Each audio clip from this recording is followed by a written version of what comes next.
Haduk kumbashi spangut ki khana school na kaleng saudong kadala kilai shimbanta kakala utsav arjar khatsan balapnya daga State Education Mission Authority of Meghalaya kabalalong bana khashpautarek unai weng apo usostham auditorium hakabau ba arji lengdo Vice Chancellor ka Martin Luther Christian University ulalong kumu kongsan harangkat ka jingedon lang uba FR kharkongor ubadei State Project Director RMSA ka kong MWar Nongbri Director katnat Art and Culture ka Sarkar jilla lembat kiwei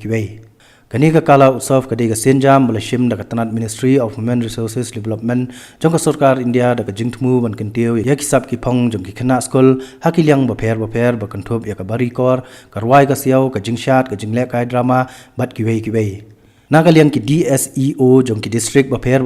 kila penlong ki jinge ko apleng ki khana school halor ki tei ki benta hala ki jong ki district bat ki tu ki bara e ka nam la do hala ka district kata ki yo banwan ye shim benta ha ka final jong ka state level ka belong ha ka tei ka sngi bat ki bajob nang ni ki yo ban ye shim benta ha ka national level uba arji lengdo abakran kum kongsan ulai ro ya ka semam ka bala penlong ka ni ka program bat ula pen pa ba puli puthi ha ki por ba munshwa ka pet tang ya ka wei ka banta ba kongsan jong ki khana kata ka jingle ba jong ki ha ka jing puli henry menta rangkat ka jing penlong ki babun kum ki ni ki program kai rap ki khana ba ken sei madan ya la ki jong ki sap ki phong Opportunities are so many.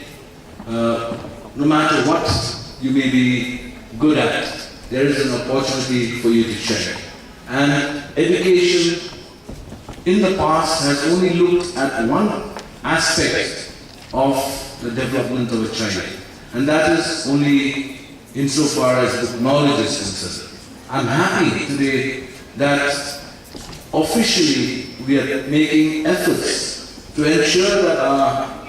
children get a very rounded and a very wholesome education. I think that is something that is very, very important and that is very, very necessary. Having a stress on performing arts and on culture not only helps us to get better in what we have, but it also helps us to understand other people's better as well.